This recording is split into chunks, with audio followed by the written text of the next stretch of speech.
حضرت زکریا ملتانی نے وصال سے پہلے انہیں اپنا خلیفہ اور جانشین بنا دیا، لیکن عراقی مغلوب الحال تھے، انہیں اپنے پر اختیار نہیں تھا۔ وہ شہروں میں اپنی کیفیت کا برملا اظہار کر دیا کرتے تھے۔ حضرت زکریا ملتانی کے مریدوں کو اس پر اعتراض ہوا۔ انہوں نے عراقی پر زور دیا، عراقی یہ ہمارے مسلک کے خلاف ہے، تم شاعری چھوڑ دو۔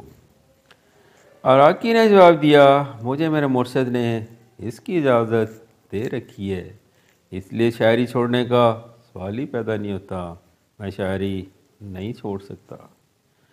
مریدوں نے افسوس سے کہا، اگر تم مسلک سروردیہ پر قائم نہیں رہ سکتے تو پھر تم خلیفہ بھی نہیں بن سکتے، اس لیے یہ جگہ اس کے لیے خالی کر دو جس نے مسلک سروردیہ کو جزو ایمان سمجھ رکھا ہے۔ عراقی نے جواب دیا، ہاں یہ کر سکتا ہوں اور ایسا ہی کروں گا، میں عنقریب یہاں سے کہیں اور چلا جاؤں گا۔ آخر ایک دن آپ نے عدن کی راہ لی۔ عدن کا حکمران آپ کا بے حد مدعا تھا، اس نے کئی بار ان کو بلوایا تھا، چنانچہ جب عدن کے سلطان کو یہ اطلاع ملی عراقی اس کے پاس آ رہے ہیں تو اس کی خوشی کی انتہا نہ رہی۔ اس نے اب دربار کے علماء اور صالح کو جمع کیا، انہیں عراقی کی تشریف آوری کا بوزدہ سنایا۔ آخر میں کہا، عراقی آ رہا ہے، تم سب کو اس کا استقبال کرنا ہے۔ استقبال کرنے والا میں سلطان خود بھی شامل تھا۔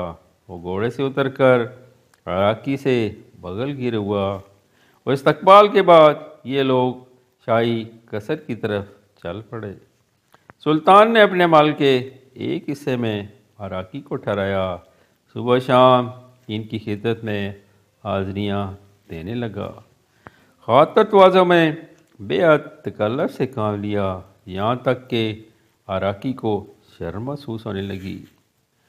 عراقی نے خانہ کعبہ کی منصوبہ بنایا اور سلطان سے کہا، جناب ولی، میں خانہ کعبہ کی زیارت کا ارادہ رکھتا ہوں۔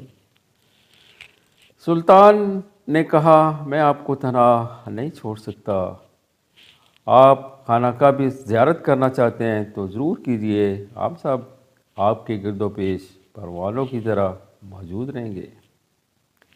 عراقی نے کہا، میرا خیال ہے کعبہ کی زیارت مجھ کو اکیلے ہی جانا ہے، اور آپ پھر تنہا خانہ کعبہ کی زیارت کے لیے روانہ ہو گئے۔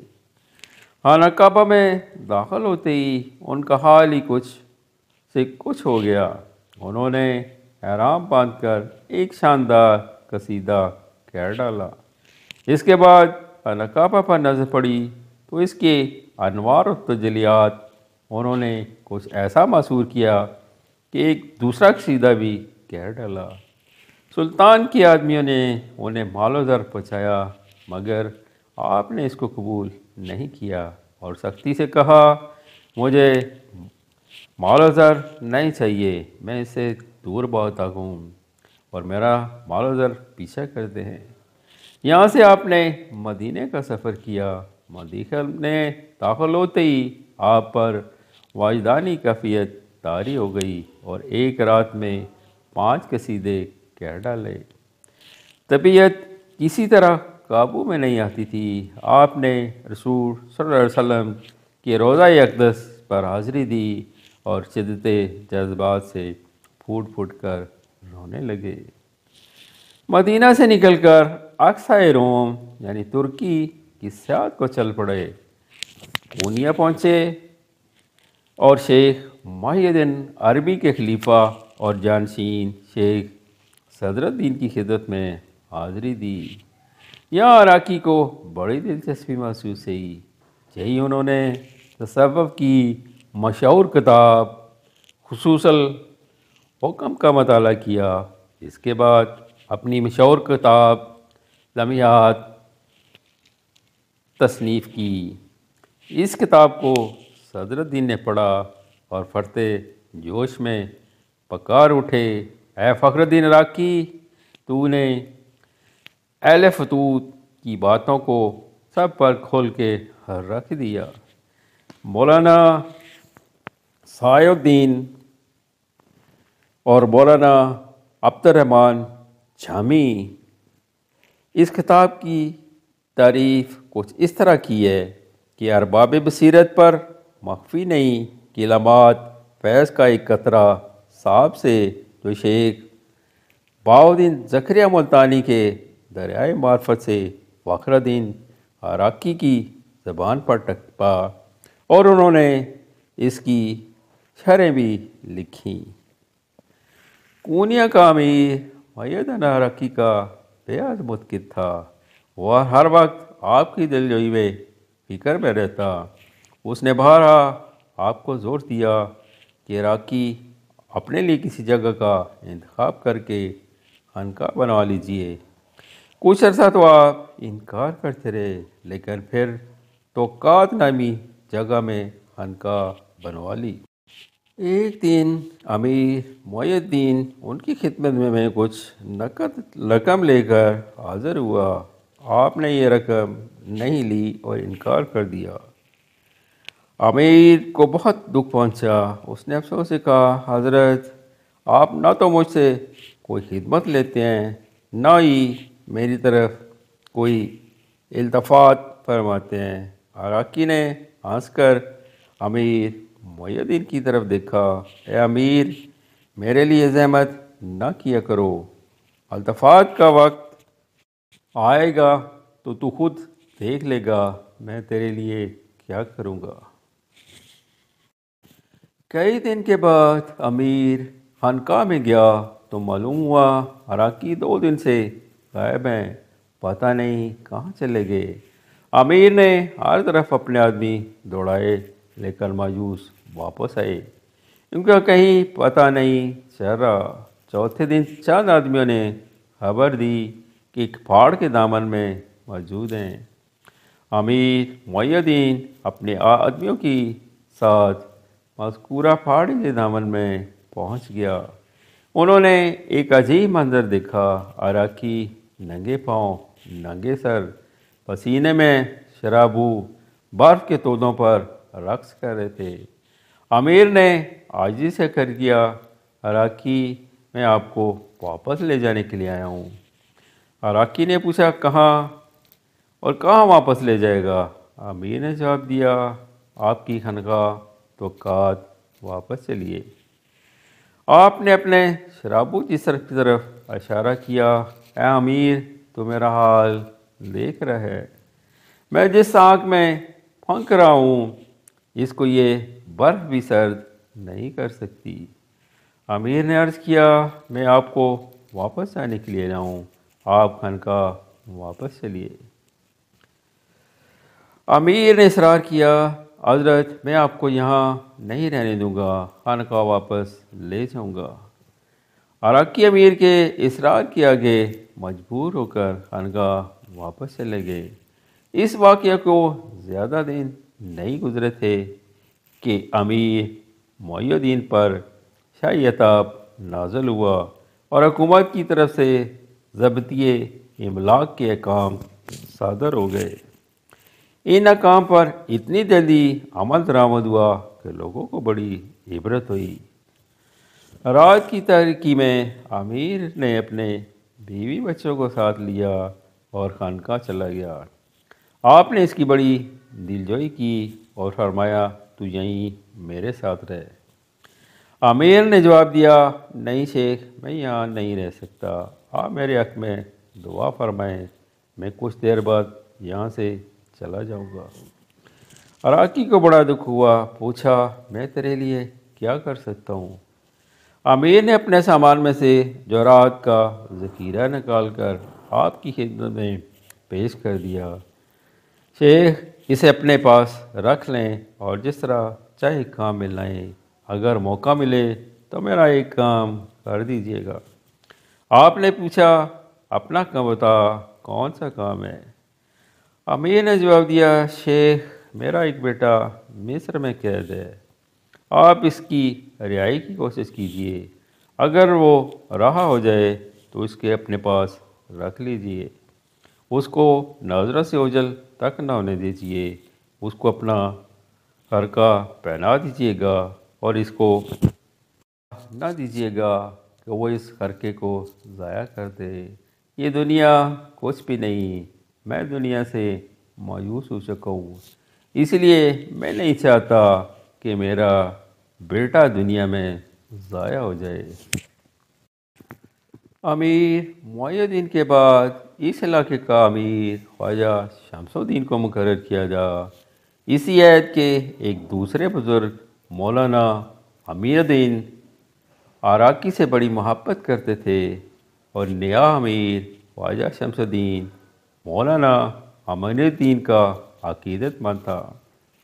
خواجہ شمس الدین جب اپنا عہدہ سنبھالنے توقات آیا تو اس کے ساتھ مولانا امین الدین بھی آ گئے اور توقات میں داخل ہوتے ہی عراقی سے ملنے چلے گئے۔ دونوں بڑی گرم جوشی سے ملے، کچھ دیر بعد سیر و سلوک پر گفتگو ہوئی، دن گزرا، رات آئی، رات سے پچھلی رات ہوئی، مگر دونوں میں باتوں میں ایسے ماں ہوئے کہ وقت کا احساس ہی نہ ہو سکا۔ اس طرح مولانا امین الدین عراقی کے پاس 3 دن تک مقیم رہے۔ چوتھے دن امیر خواجہ شمس الدین کے پاس واپس پہنچے۔ امیر نے شکایتاً کہا، حضرت آپ نے بڑا انتظار کروایا۔ مولانا امین الدین نے جواب دیا، خواجہ افسوس کہ تو عراقی سے نہیں ملا، میں نے اس جیسا شخص زندگی بھر نہیں دیکھا، وہ جس موضوع پر بھی زبان کھولتا ہے سمندر کی طرح اپنا علم بہا دیتا ہے۔ میں 3 دن عراقی کے پاس رہا، اب یہ افسوس ہو رہا ہے اگر میں ان کے پاس 3 سال بھی رہتا تو یوں ہی تشکری محسوس کرتا۔ یہ 3 سال بھی کچھ نہیں، شاید میں پوری زندگی گزارنے کے بعد بھی یوں ہی تشنا رہتا۔ وہ تو عجیب و غریب آدمی ہے، میں اس کی تعریف تک نہیں کر سکتا۔ خواجہ شمس الدین نے کہا، اگر یہ بات ہے تو مجھے بھی ان بزرگ سے ملوا دیجیے۔ امین الدین نے خواجہ شمس الدین سے وعدہ کر لیا کہ وہ آپ سے ملاقات کروائے گا اور آپ کی خدمت میں حاضر ہو کر چلنے کی درخواست کی اور کہا، اب آپ چاہیں گے تو میں سرخروئی حاصل کروں گا، نہیں چاہیں گے تو میں شرمندگی اٹھانے کے لیے بھی تیار ہوں، آپ جس میں خوشی محسوس کریں مجھے بتا دیں، میں اس کے لیے تیار ہوں۔ عراقی دوسروں کی خوشی کی خاطر زندہ ہے، عراقی نے کہا۔ مولانا نے جواب دیا، میری تو خوشی اسی میں ہے، آپ اس کی دعوت پر تشریف لے چلیں۔ عراقی نے کہا، میں ضرور چلوں گا۔ مولانا امین الدین نے خواجہ شمس الدین کو خوشخبری سنائی، عراقی نے آنے کا وعدہ کر لیا ہے۔ چنانچہ خواجہ عراقی کے لیے ایک خلعت اور اونٹ روانہ کیا۔ اس اونٹ کے ساتھ وہ لوگ بھی تھے جو عراقی کے پاس ادب سے چلنا تھا۔ دوسری طرف خواجہ شمس الدین نے معززین اور مولانا امین الدین کو ساتھ لیا اور آپ کے استقبال کو آگے بڑھا۔ جب دور سے شیخ عراقی کی سواری نظر آئی تو خواجہ شمس الدین اپنے امرائیوں کو لے کر آگے بڑھے اور نہایت احترام سے عراقی کا استقبال کیا۔ عراقی کی نظر جو ہی مولانا پر پڑی، بے اختیار فرمایا، مولانا مجھ کو یہاں تک لانے میں تمہارا ہی فتنہ کار فرما ہے۔ مولانا نے جواب دیا، حضرت آپ جس چیز کو فتنہ کہہ رہے ہیں وہ ہمارے لیے سعادت ہے۔ خواجہ شمس الدین آپ کے قریب پہنچا اور حضرت عرض کی، زے نصیب آپ تشریف لائے، یہ آپ کا ایسا کرم ہے جس کا میں شکریہ کسی طرح بھی ادا نہیں کر سکتا۔ کچھ عرصے کے بعد آسدوں نے حکومت کو مطلع کیا کہ صابر امیر معین الدین کی دولت خانقاہ میں شیخ عراقی کے پاس موجود ہے۔ حکومت نے خواجہ شمس الدین کو حکم دیا کہ شیخ عراقی سے امیر معین الدین کی دولت زبردستی واپس لے لی جائے۔ خواجہ نے عارضی سے پوچھا، حضرت بتائیے میں کیا کروں، میری تو ہمت ہی نہیں پڑ رہی کہ میں حکومت کے حکم کا آپ سے ذکر کر سکوں۔ عراقی نے جواب دیا، امیر تو نہ گھبرا، ویسے وہ بات درست ہے، امیر معین الدین کے جواہرات امانتاً میرے پاس موجود ہیں۔ امیر کا بیٹا مصر میں قید ہے، میں اسے رہا کرواؤں گا، امیر کے جواہرات اس کے حوالے کر دوں گا۔ خواجہ نے خوف زدہ لہجے میں کہا، حضرت آپ کیا فرماتے ہیں؟ اس پر حکومت کی بد باطن آپ کو گرفتار کر سکتے ہیں، خدا کے لیے اپنی زبان باندھ رکھیے۔ عراقی نے جواب دیا، خواجہ حکومت کے آدمی مجھے گرفتار کر سکتے ہیں تو کر لیں، لیکن میں امیر معین الدین کی امانت حکومت کے حوالے نہیں کر سکتا، یہ جس کی ہے اسی کو دے دی جائے گی۔ خواجہ نے عاجزی سے کہا، حضرت مجھ پر رحم فرمائیے، کچھ کریں ورنہ اس خانقاہ میں بہت کچھ ہوگا اور بہت برا ہوگا۔ عراقی نے جواب دیا، خواجہ تو کیوں فکر کرتا ہے، میں عنقریب اس خانقاہ سے چلا جاؤں گا اور مصر جا کر معین الدین کے بیٹے کی رہائی کی کوشش کروں گا۔ آپ نے اسی وقت سامان سفر باندھا اور امیر معین الدین کی امانت لے کر مصر کا رخ کیا۔ 2 مرید آپ کے ساتھ تھے، مصر کی خانقاہ صالح میں قیام کیا۔ انہوں نے سلطان مصر سے ملنے کی کوشش کی لیکن ناکام رہے، ملاقات کی کوئی صورت نکلتی ہی نہیں تھی۔ آخر عاجز آ کر آپ سلطان کمال کے دروازے پر پہنچے اور دربار سے اندر جانے کی اجازت طلب کی۔ دربار نے روک لیا اور پوچھا، تو کون ہے، سلطان سے کیوں ملنا چاہتا ہے؟ آپ نے جواب دیا، میرے پاس ایک شخص کی امانت ہے، میں چاہتا ہوں سلطان کے ذریعے اس شخص تک پہنچا دوں۔ دربانوں نے سلطان کے حاجب کو مطلب کیا، ایک مست قلندر سلطان سے ملنا چاہتا ہے۔ تقریب ملاقات میں جو کچھ کہہ رہا ہے وہ دربان نہیں سمجھ سکتے۔ حاجب نے جواب دیا، اسے حاضر کیا جائے۔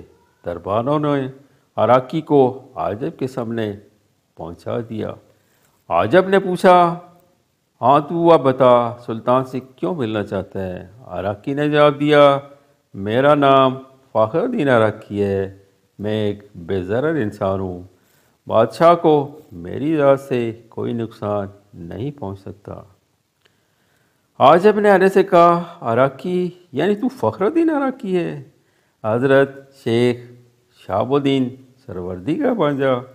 آپ نے جواب دیا، ہاں میں وہی عراقی ہوں۔ حاجب احتراماً کھڑا ہو گیا، بولا، حضرت معاف کیجیے گا، دربان آپ کو کیا پہچانے، میں ابھی سلطان سے ملواتا ہوں۔ یہ میری خوش قسمتی ہے کہ آپ تشریف لائے، آپ کو کون نہیں جانتا۔ عراقی خاموش رہے۔ حاجب نے سلطان کو مدعا کیا کہ مشہور صحافی اور بامقال شاعر فخر الدین عراقی ہم سب کی خوش قسمتی سے ملاقات کو حاضر ہوا ہے، بارجابی کی اجازت فرمائیے۔ سلطان نے حکم دیا، فوراً حاضر کیے جائے۔ حاجب عراقی کو لے کر سلطان کے پاس پہنچ گیا۔ سلطان آپ کے مرتبے سے اچھی طرح واقف نہیں تھا۔ پوچھا، تیرا مجھ سے کیا کام ہے؟ عراقی نے جواہرات کی پوٹلی بادشاہ کے سامنے رکھ دی اور خاموش کھڑے ہو گئے۔ سلطان نے پوٹلی کی طرف اشارہ کر کے پوچھا، اس میں کیا ہے؟ عراقی نے جواب دیا، امانت، ایک شخص کی امانت ہے جو سلطان کے ذریعے ہی پہنچائی جا سکتی ہے۔ سلطان نے حاجب کو حکم دیا، پوٹلی کھولی جائے۔ حاجب نے پوٹلی کھولی تو اس میں پیش قیمت جواہرات کی چمک نے آنکھیں چکا چوند کر دی۔ سلطان حیرت زدہ دیکھتا رہ گیا۔ حضرات، جواہرات کس کے ہیں اور میرے پاس کیوں لائے گئے؟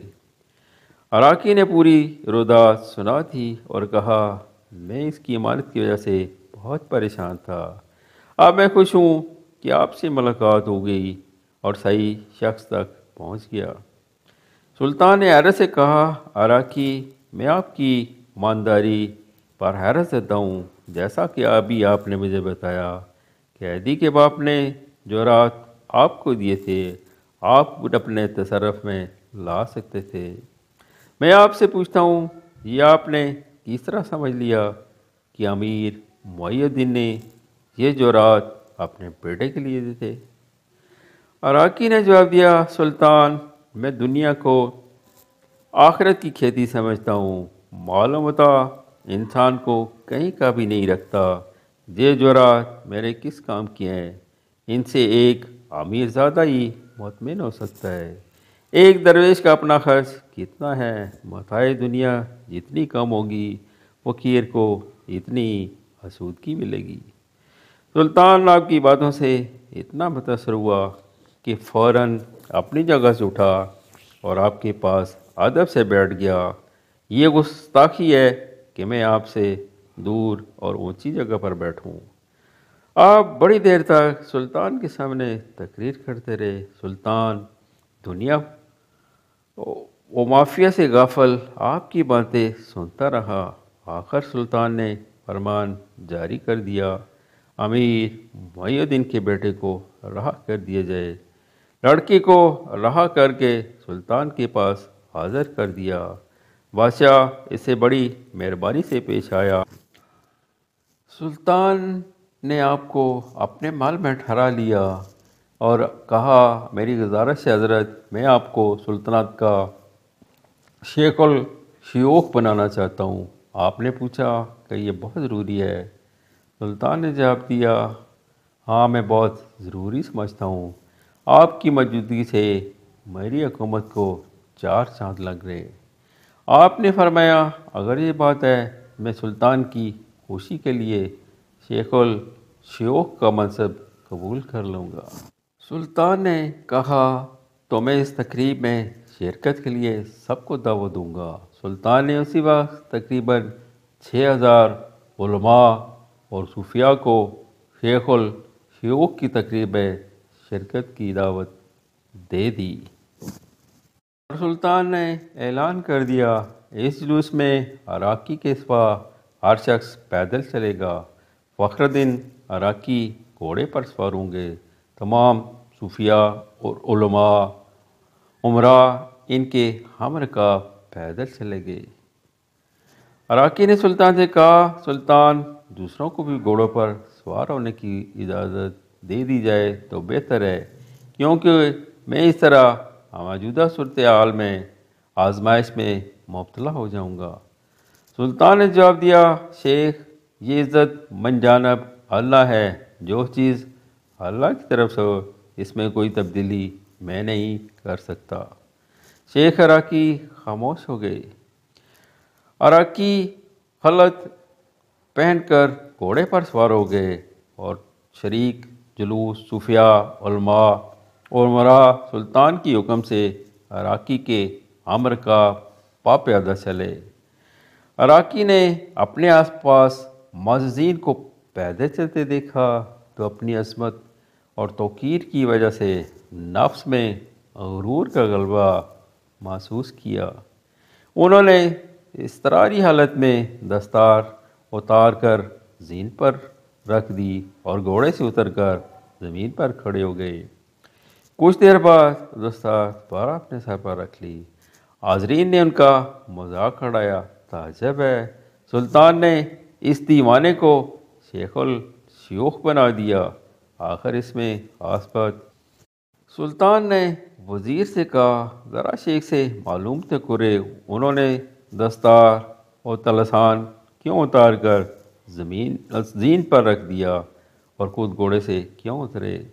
وزیر نے جب یہی سوال عراقی سے کیا تو انہوں نے جواب دیا، تم سلطان کو بتا دو، اس نے جو عزت احترام بخشا ہے اس نے میرے نفس میں تکبر اور غرور پیدا کر دیا ہے۔ میں نے جو کچھ کیا اس تکبر اور غرور کو شرمندہ اور خوار کرنے کے لیے کیا تھا، اس کے بغیر سرکش نفس قابو میں نہ آتا۔ وزیر نے آپ کے جواب سے سلطان کو مطلع کر دیا۔ بادشاہ نے حکم دیا جلوس چلتا رہے۔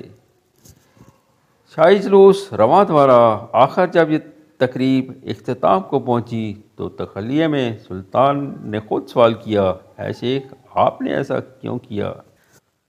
آپ نے جواب دیا، سلطان اس وقت میں اپنے نفس کا غلبہ محسوس کر رہا تھا، اور نفس کو اسی طرح قابو میں لایا جا سکتا ہے کہ لوگ اس پر ہنسے اور اس کا مذاق اڑائیں اور اس کو شرمندہ کریں۔ آپ کی طبیعت مصر سے بھی اکتا گئی اور سلطان نے کہا میں شام جانا چاہتا ہوں۔ سلطان نے عاجزی سے جواب دیا، شیخ میں آپ کی مفارقت برداشت نہیں کر سکوں گا۔ آپ نے سلطان سے کہا کہ شام کی طرف سے مجھے بوئے موسمیت آ رہی ہے، میں شام ضرور چاہوں گا۔ سلطان نے عرض کیا، حضرت مجھ میں اتنی ہمت و مجال کہاں کہ آپ کو آپ کی مرضی کے خلاف روک لوں۔ آپ شام تشریف لے جائیں، میں تو یہ معلوم کرنا چاہتا ہوں کہ آپ واپس کب تک آئیں گے۔ آپ نے جواب دیا، واپسی کا علم خدا کے ہے، میں نہیں جانتا، جو جانتا تھا وہ بچا چکا ہوں۔ شام سے مجھے اس وقت بوئے موسنت آ رہی ہے اور میں اس کی طرف کھینچا جا رہا ہوں۔ سلطان نے کہا، آپ شام تشریف لے جائیں، وہ بھی میرے ہی زیر نگیں ہے۔ اراکین نے مصر چھوڑ دیا اور شام روانہ ہو گئے۔ 6 ماہ شام میں گزرے تھے کہ آپ کا بیٹا کبیر الدین ملتان سے آپ کی ملاقات کی غرض سے پہنچا۔ باپ نے بیٹے کو سینے سے لگایا اور دونوں ہزاروں کا روئے۔ بیٹے کو اپنے سامنے بٹھا کر فرمایا، میں تیری وجہ سے شام چل آیا، ورنہ ابھی میں مصر میں ہوتا۔ بیٹے نے کہا، بابا جان ملتان تشریف چلیے۔ باپ نے کہا، بیٹا شام کی مٹی میں ہی انس و محبت کی بو پائی جاتی ہے، اب یہاں سے کہیں اور نہیں جا سکتا۔ بیٹے نے عاجزی سے عرض کیا، پھر آپ واپس آ جائیے گا۔ آپ نے جواب دیا، اتنا وقت کہاں، جام عمر چھلکنے والا ہے، زندگی کے ماہ و سال سے لبریز ہو چکا ہے۔ چند دنوں بعد شیخ کے چہرے پر ورم نمودار ہوا اور آپ تنفس میں تکلیف محسوس کرنے لگے۔ علاج شروع ہوا، لیکن آپ نے اپنے بیٹے کو بتا دیا، بیٹا یہ ورم مرض الموت ہے۔ کیا میں نے پہلے ہی نہیں بتا دیا تھا کہ شام کی زمین سے انس و محبت کی بو محسوس ہو رہی ہے؟ بیٹے کو بھی ملال تھا کہ باپ سے ملاقات ہوئی بھی تو کہ اس وقت آپ زندگی کے آخری ایام میں مرض اور تنفس کی اذیت نے شیخ کو 5 دن تک سونے نہیں دیا۔ اس کے بعد آپ نے فرمایا، بیٹا خدا حافظ۔ آپ نے کلمہ طیبہ پڑھا اور سفر آخرت اختیار کیا۔ انا للہ و انا الیہ راجعون۔ وفات کے وقت آپ کی عمر 88 سال تھی۔ انہیں مشہور صوفی شیخ محی الدین عربی کے مزار کے برابر دفن کیا گیا۔